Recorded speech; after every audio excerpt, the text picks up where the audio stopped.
1승으로 완전하신 나의 주 찬양합니다.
우리 함께 사도신경 하심으로 우리들의 신앙을 고백합니다. 나는 전능하신 아버지 하나님 천지의 창조주를 믿습니다.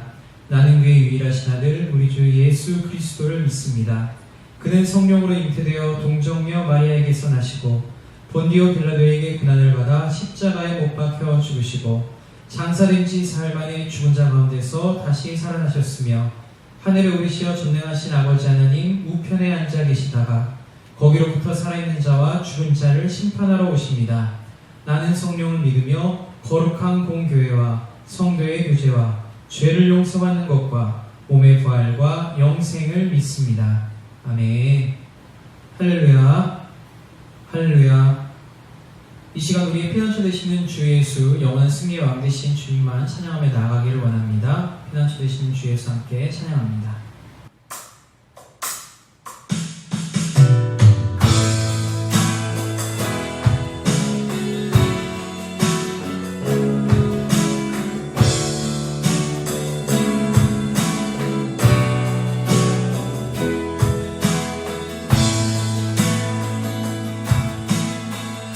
피난처 되시는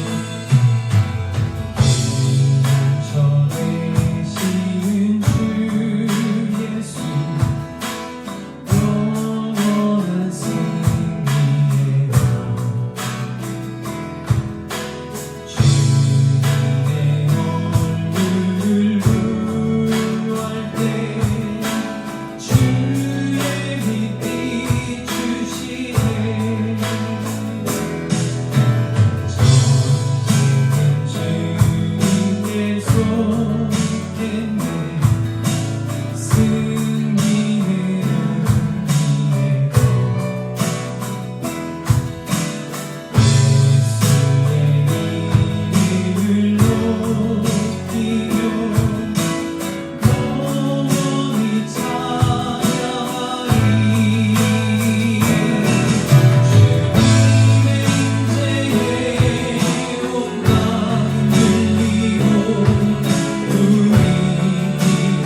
우리의 소망, 우리의 위로, 우리의 영광 되시는 주님을 우리 함께 박수치며 찬양하길 원합니다. 주 없이 살 수 없네 찬양합니다.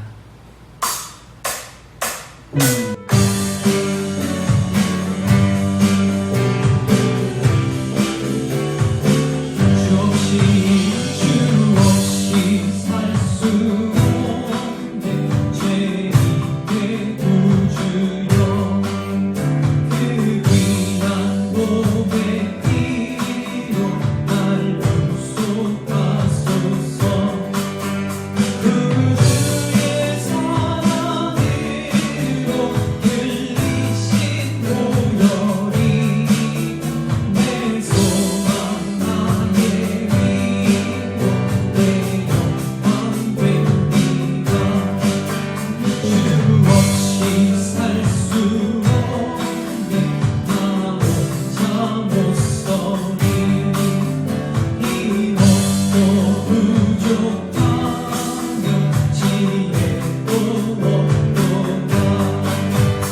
우리들의 가진 모든 것들을 바쳐 하나님께 영광 높여드리는 이 복된 시간 되길 원한다고 하늘로부터 부어지는 은혜와 하나님의 사랑을 사모하며 우리 함께 기도함으로써 나아가도록 하겠습니다.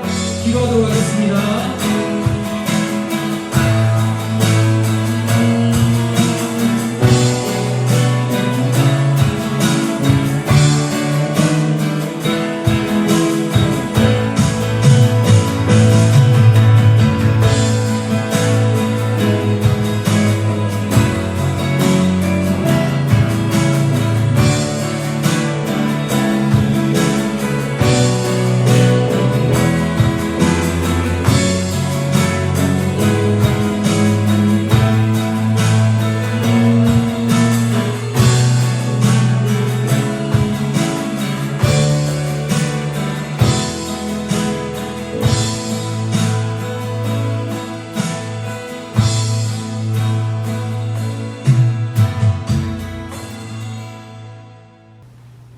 우리의 경배와 찬양을 기뻐 받으시는 하나님, 9월의 세 번째 주일을 맞이해 가정에서 삶의 토점에서 하나님을 예배합니다.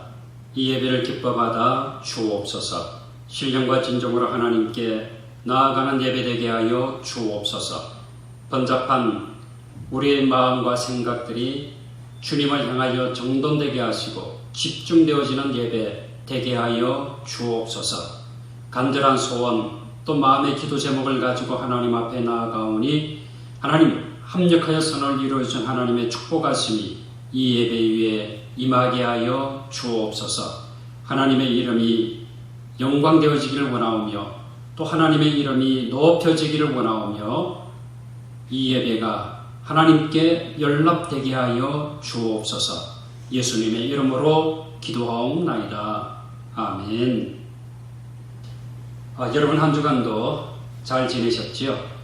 힘들고 어려운 시기 우리 하나님의 은혜 가운데 건강하게 잘 지내시기를 바랍니다. 오늘도 가정에서 예배를 드리고 우리 다음 주일부터는 우리 교단과 방역 당국과의 협의로 300명 미만을 수용하는 교회는 대면 예배로 20명 이하로만 모여서 예배를 할 수 있도록 협의를 했습니다. 그래서 다음 주일부터는 9월 27일이죠. 다음 주일부터는 우리 교회는 20명 미만으로 모여서 방역 지침을 잘 지켜서 예배를 드리도록 하겠습니다. 그러니까 가정에서 예배를 드리시기를 원하시는 분들은 가정에서 지금처럼 동영상으로 예배를 드리시고 또 교회에 오시는 분들은 교회에서 마스크를 쓰고 또 거리를 띄워서 방역 지침을 잘 지켜서 예배를 드릴 수 있도록 하겠습니다. 자, 다음 주일부터 9월 27일부터 시행을 하도록 하겠습니다. 자, 그리고 수도권에서 계속해서 확진자가 발생하고 있죠. 여러분 개인 방역을 잘 지켜서 안전에 유의하시길 바랍니다. 또 한 주간도 건강하게 잘 지내시기를 바랍니다. 준비하신 예물 찬송가 216장 찬양하며 하나님께 올려드립니다.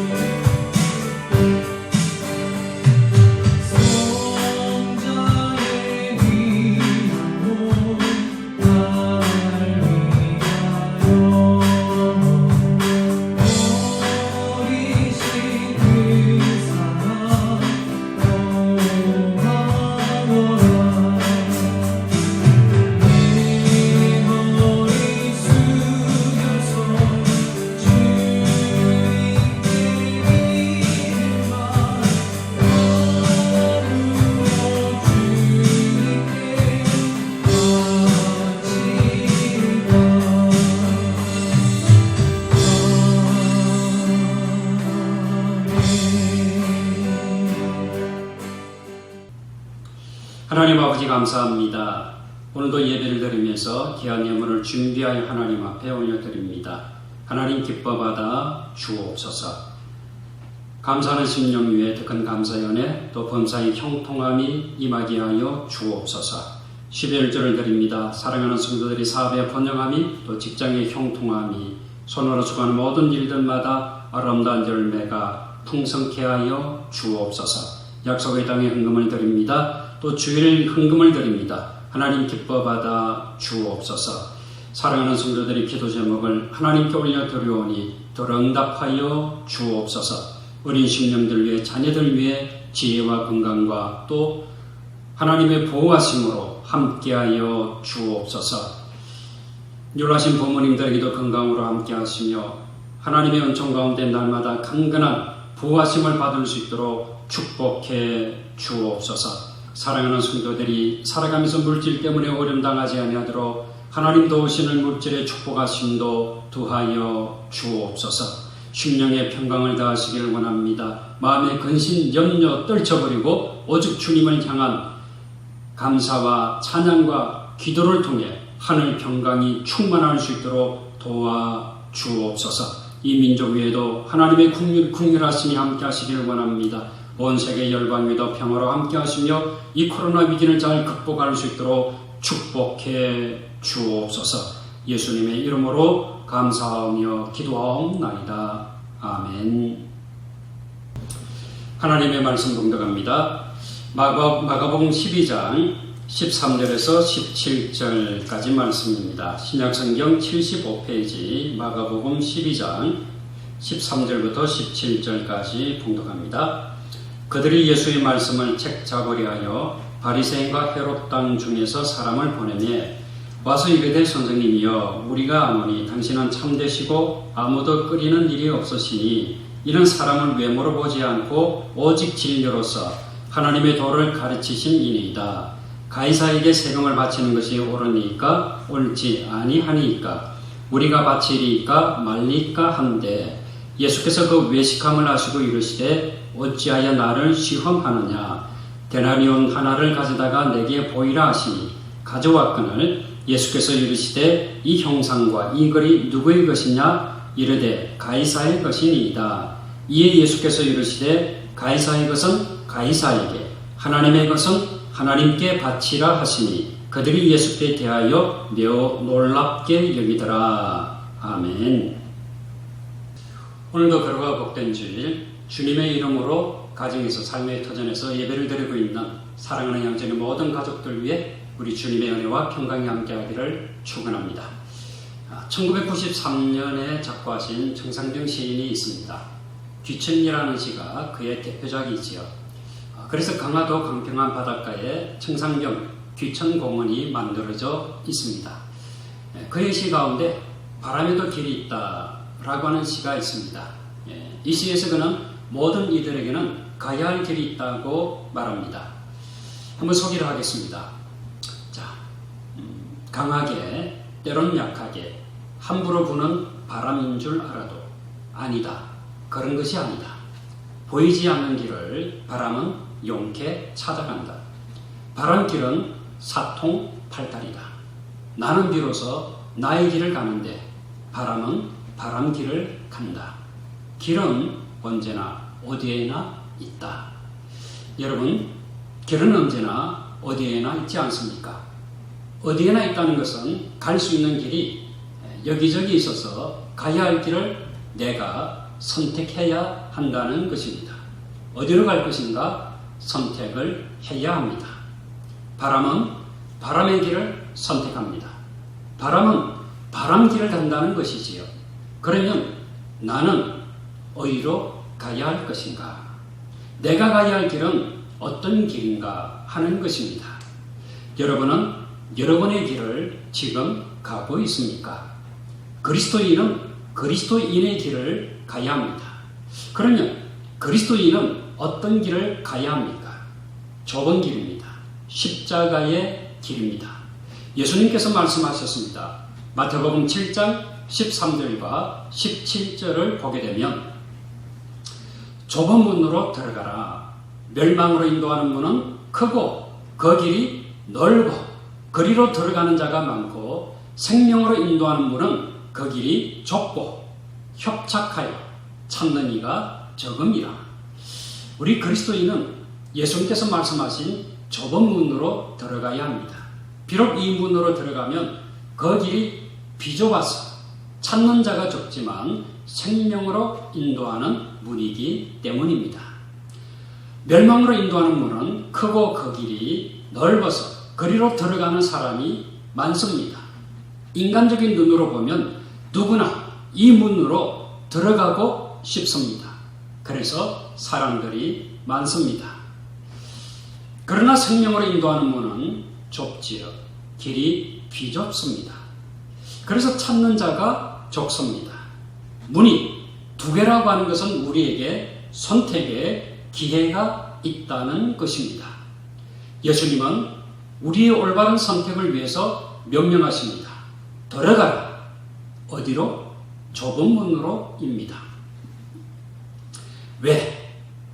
좁은 문을 선택하는 사람이 생명의 은혜를 누릴 수 있기 때문입니다. 좁은 문을 선택할 것인가? 넓은 문을 선택할 것인가? 이 문제는 내가 소유를 위한 삶을 살 것인가? 존재를 위한 삶을 살 것인가의 문제이기도 합니다.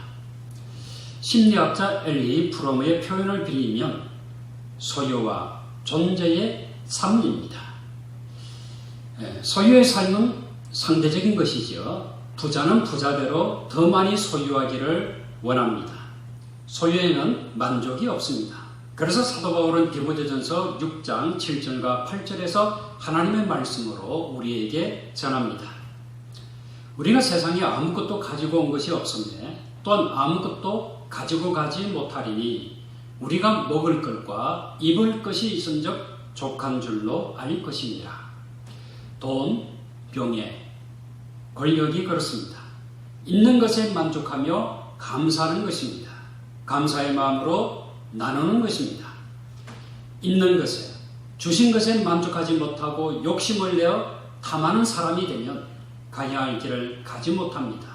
결국 넓은 문으로 들어가 멸망하게 되는 것이지요. 소유에 만족하다가 인생이 끝나는 것입니다. 존재의 삶은 절대적인 것입니다. 하나님과 하나님 앞에 그리고 또한 내가 어떤 사람인가, 하나님 앞에 내가 어떤 사람인가, 사회와 국가에 유익을 주는 사람인가 하는 것입니다. 한마디로 가치 있는 삶을 말합니다. 이런 사람은 무엇을 소유하느냐보다는 어떤 존재가 되느냐에 목표를 두고 사는 사람입니다. 또한 무엇을 소유하느냐보다는 어떻게 사느냐에 가치를 둡니다. 어떤 사람이 되느냐에 더 가치를 두는 사람인 것이지요. 그래서 아무리 좋은 그 무엇이 있을지라도 어떻게 수단과 방법이 잘못되었으면 더 이상 그 길을 가지 않습니다. 자신이 성공이라고 생각하는 그 목표를 달성하지 못한다고 할지라도 그 길을 선택하거나 가지 않습니다. 이것이 가치를 지향하는 사람들에게는 진정한 성공입니다. 그 존재된 자체가 인생의 성공이라고 믿는 사람입니다. 오늘 우리가 어떤 길을 가느냐, 무엇을 선택하는가에 따라서 소유의 사람인가, 존재의 사람인가가 결정됩니다. 채워도 만족함이 없는 소유를 위해 살아갈 것인가, 아니면 하나님 앞에 진정한 그리스도인으로서 하늘 평강과 복을 누리며 이 복을 나라와 민족과 이웃에게 나누는 삶을 살 것인가 라고 하는 문제입니다. 진정 가야 할 길을 가는 자가 되기를 바랍니다. 하나님 앞에서 부끄러움이 없는 존재됨을 추구하는 자가 되어지기를 바랍니다. 이런 삶이 되기 위해서 오늘 저는 여러분과 함께 본문의 말씀을 통해 어떤 것이 하나님의 것인가 라고 하는 것을 알고 또 하나님 앞에 어떤 삶을 살아야 할 것인가를 같이 살펴보고자 합니다. 오늘 본문의 배경은 이렇습니다. 13절 말씀을 보면 예수님의 말씀을 책잡으려는 사람이 나옵니다. 이들은 바리새인과 헤롯 땅 중에서 보냄을 받은 사람들입니다. 당시 바리새인은 종교주의자이자 민족주의자라고 볼 수 있습니다. 우리나라 일제강점기 때에 독립을 위해서 투쟁한 사람들과 비교할 수 있습니다. 반면에 헤롯 땅은 예수님 당시 로마 제국의 편에 서서 부와 권력을 누리던 사람들입니다. 일제강점기 때에 친일파라고 볼 수 있지요. 이런 면에서 민족주의자와 배신자, 이 둘은 사실 원수지간이지 않습니까? 그래서 서로 대화도 하지 않고 만나지도 않았습니다. 그런데 원수지간 같은 사람들이 같은 날, 같은 시간에 예수님 앞에 나타났습니다. 나타나서 하는 질문이 이렇습니다. 메시지 성경의 번역으로 말씀을 드리면, 선생님, 우리가 알기로 당신은 진실하고 여론에 개의치 않으며 배우는 사람들의 비위를 맞추지 않고 하나님의 도를 정확히 가르칩니다. 그러니 우리한테 말해주세요. 황제에게 세금을 내는 것이 법에 맞습니까? 맞지 않습니까? 자, 여러분, 우리가 황제에게 세금을 내어야 합니까? 내지 말아야 합니까? 이 질문의 의도가 무엇인지 아시지요? 본문에 나와 있는 말씀처럼 예수님을 이 궁지에 몰아넣어 재판에 넘기기 위해서이지요. 예수님 당시 이스라엘은 로마의 식민지였기에 로마에 세금을 내야 했습니다. 그래서 예수님이 만일 로마의 황제 가이사에게 세금을 내라 하면 종교적이고 또 민족주의자들인 바리새인들이 발끈해서 예수님을 종교재판에 넘길 것입니다. 예수님을 매국노로 몰아붙일 태세입니다. 반면에 바칠 필요가 없다라고 하면 헤롯 땅이 로마의 왕권에 도전한다고 몰아세웠을 것입니다. 예수님을 반역자, 반란자로 고발할 태세입니다. 어떤 대답을 하든 예수님이 매국노가 되든지 반란자가 되든지 둘 중에 하나가 될 수밖에 없는 난처한 처지에 빠졌습니다. 그러다 예수님은 이들이 하는 질문의 의도를 아셨습니다. 15절 말씀을 보게 되면 예수께서 그 외식함을 아시고 라고 기록되어 있습니다. 외식함이라고 하는 단어는 헬라어로 히포크리시스라고 하는 단어예요.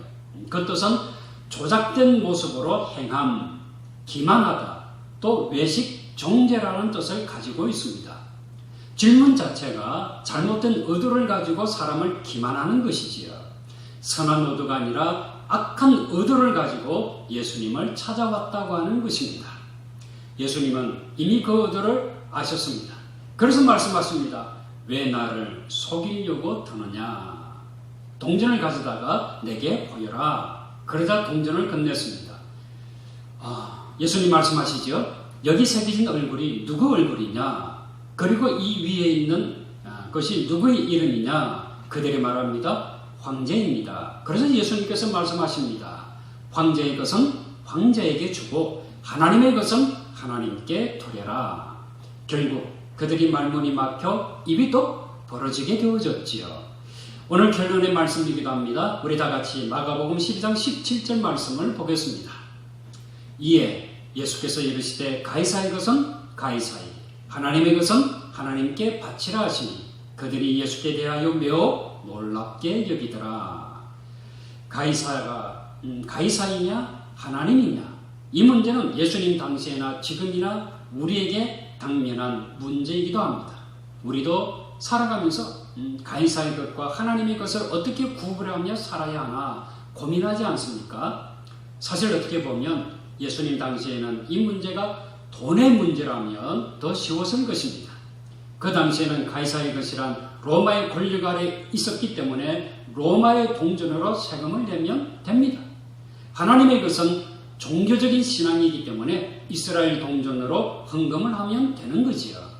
그러나 돈의 문제가 아니라 신앙의 문제라면 결코 쉬운 문제는 아니었습니다. 예수님이 성천하신 후 로마 제국은 기독교인들을 탄압했습니다. 교회는 로마에 대항해 싸워야 했지요. 이것은 로마 황제를 섬길 것인가, 아니면 하나님을 섬길 것인가, 신앙의 양자택일의 문제였습니다. 가이사가 지배하는 세상과 하나님 나라와의 투쟁이었던 것이요. 이런 면에서 초대교회 성도들은 순교를 불사하며 투쟁을 했습니다.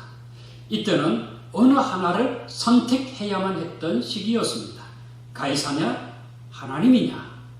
자, 이 부분을 김형석 교수님은 교회 밖 하나님 나라라고 하는 책에서 이렇게 설명을 합니다. 이런 전쟁 아닌 전쟁이 약 400년 동안 계속되었는데 로마가 계승하는 헬라 문화가 자치를 감추게 되고 종교 국가로서의 기독교가 중세기를 지배하게 되었다는 것입니다. 중세 시대에는 가이사가 아니라 하나님, 교회의 뜻을 따르는 종교 국가 시대였지요. 교황이 맨 위에 있고 세상 임금들은 그 아래에 있게 된 시대였습니다. 백성은 황제보다 교황의 뜻을 더 따르던 시대였습니다. 그러니까 가이사의 것과 하나님의 것을 구별하는 것이 아니라 하나님의 나라가 가이사의 나라를 지배하는 시기로 변화되었던 것입니다. 이 시기는 모든 것이 하나님의 나라의 것이었습니다. 그러다가 1517년 종교개혁이 일어났습니다. 세상 나라와 교회가 다 같이 무너져서 같은 위상을 갖게 되어진 시기라고 볼 수 있는 것이요. 하나님의 것과 가이사의 것이 위아래가 없이 동등한 관계로 공존하게 된 것입니다.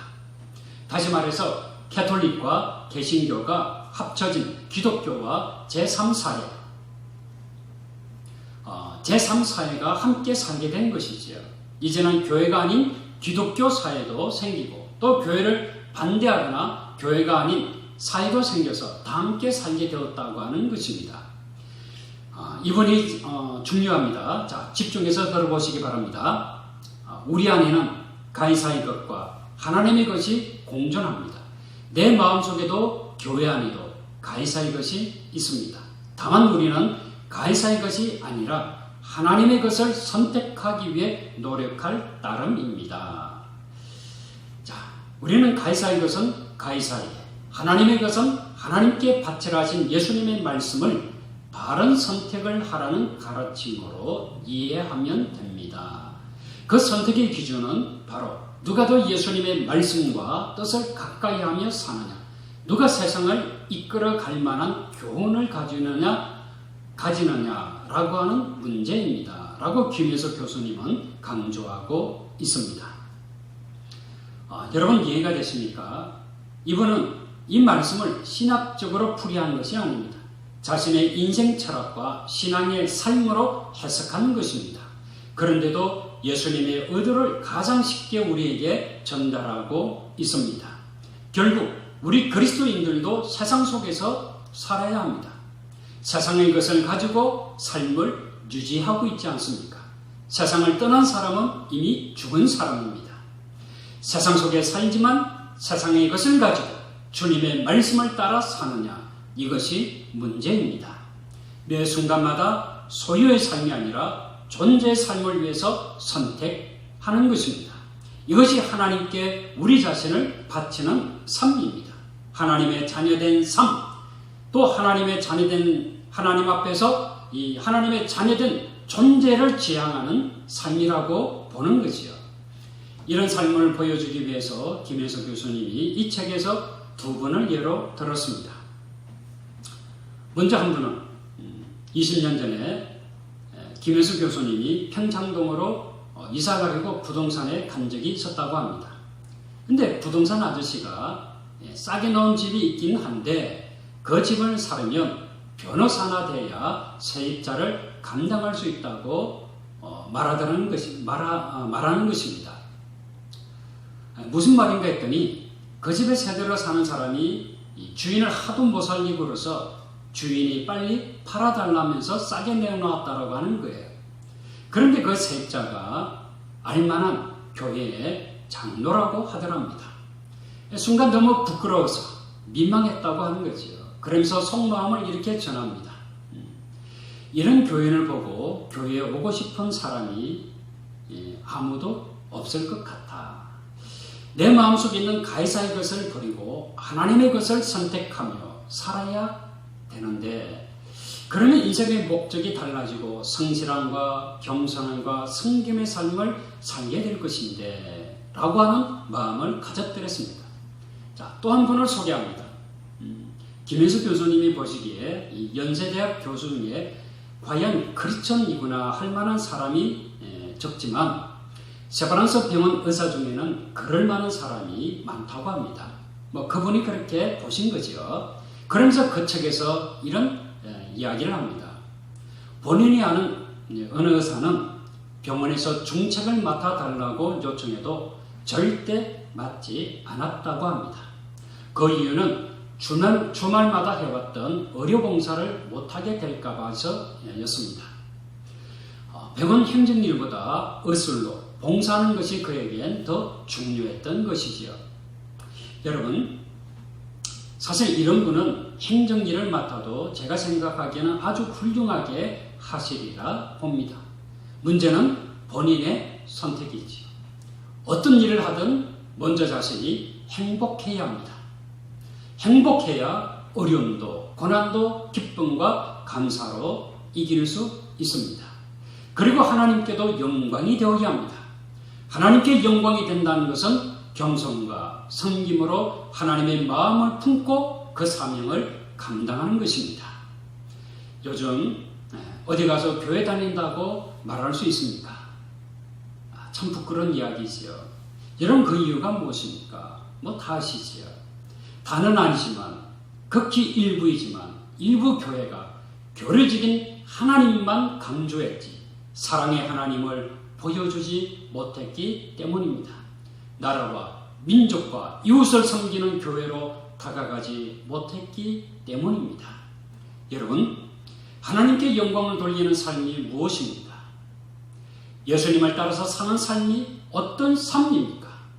하나님의 말씀과 주님의 말씀에 나 자신을 맞추어 가는 것입니다. 말씀에서 벗어나면 교만이 됩니다. 하나님의 말씀에 맞추어 하나님을 사랑하고 이웃을 사랑하는 것입니다.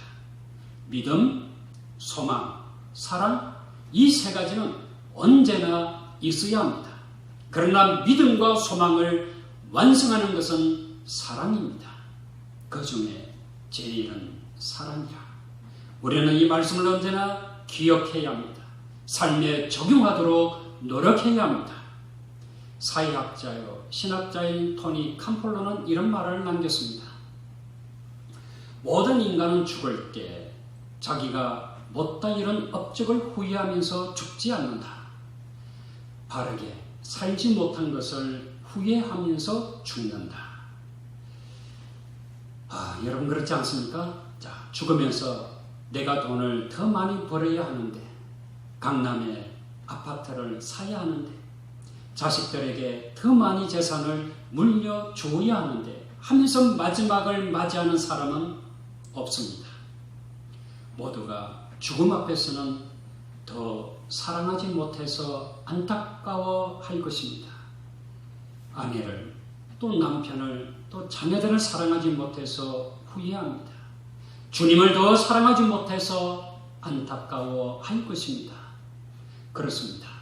사랑하는 성도 여러분, 가이사의 것은 가이사에게, 하나님의 것은 하나님께. 그러나 이제는 그 구별이 의미가 없어졌습니다. 모든 것이 하나님의 것입니다. 모든 것이 하나님께서 저와 여러분에게 주신 선물입니다. 돈도, 건강도, 지식과 재능도 다 주님께서 우리에게 주신 은혜이며 선물입니다. 주님이 각자의 재능에 따라서 주신 직업과 또 사업과 삶의 터전에서 자신의 행복과 주님의 영광을 위해서 사용할 수 있기를 바랍니다. 여러분의 삶의 모습에서 주님의 사랑의 모습이 나타나기를 바랍니다. 주님의 섬김의 모습이 나타날 수 있기를 바랍니다. 알고 보니 저 사람이야말로 진정으로 예수쟁이야. 자기가 말하고 다니는 예수를 닮은 사람이야 라고 하는 말을 들을 수 있기를 주님의 이름으로 축원합니다. 기도하겠습니다. 우리에게 모든 것을 은혜로 베풀어 주신 주님, 아직도 우리는 무엇이 가이사의 것이고 무엇이 하나님의 것인가를 구분하려고 합니다. 그러나 믿음으로 구원함을 받은 모든 하나님의 자녀들은 우리에게 있는 모든 것이 하나님께서 주신 은혜요 선물인 줄로 믿습니다. 이 모든 것이 하나님의 것이기에 하나님의 영광을 위해 쓰임받게 하여 주옵소서. 이런 삶이 우리에게 진정한 행복이요 기쁨이요 감사인 줄로 믿습니다. 나에게 주신, 우리에게 베푸신 물질과 건강과 재능과 은사를, 그리고 또한 모든 일들을 통해서 하나님을 섬기고 민족을 섬기고 이웃을 섬기고 교회를 섬길 수 있는 자 되게 하여 주옵소서. 섬김 속에 진정한 행복이 있음을 믿고 하나님의 나라를 위해, 그리고 또 몸된 교회를 위해서, 그리고 주신 사명을 위해서 나의 재능을 따라 하나님 앞에 쓰임받을 수 있는 자 되게 하여 주옵소서. 마지막 날, 마지막 순간 후회하는 삶이 아니라 하나님 앞에 영광을 돌리는 삶, 믿음으로 우리에게 주신 사명을 완성해서 하나님의 나라에 들어가기에 부끄러움이 없는 자가 되게 하여 주옵소서. 하나님, 몸된 교회를 축복하시며 또 이 민족을 축복하시고 온 세계 열방 위에 하나님의 은혜를 베풀어 주시어서 하루속히 이 코로나 중국이 끝나게 하시고 만남의 기쁨이 회복되어지게 하시고 하나님의 이름이 온 땅에 충만할 수 있도록 역사하시며 인도하여 주옵소서. 예수님의 이름으로 기도하옵나이다. 아멘. 송현 찬송으로 찬송가 436장 찬양합니다.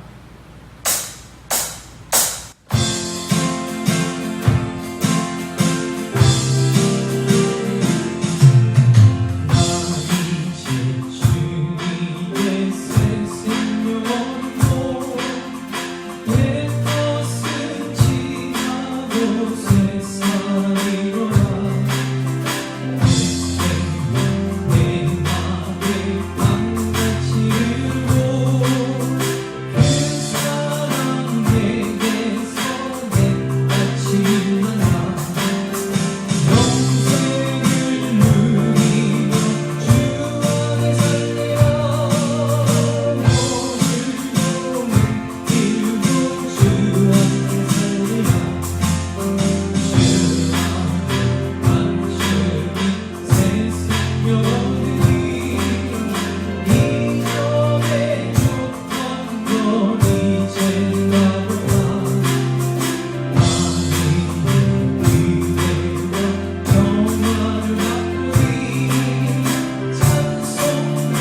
그리스도의 은혜와 하나님의 무한하신 사랑하심과 성령님의 교통하심이 이 모든 것이 하나님의 선물이요 은혜입니다. 믿음으로 나아가는 당신의 사랑하는 모든 권속들 머리 위에와 몸된 교회와 이 민족과 온 세계 열방에 지금부터 영원토록 함께 하시기를 간절히 축원하옵나이다. 아멘.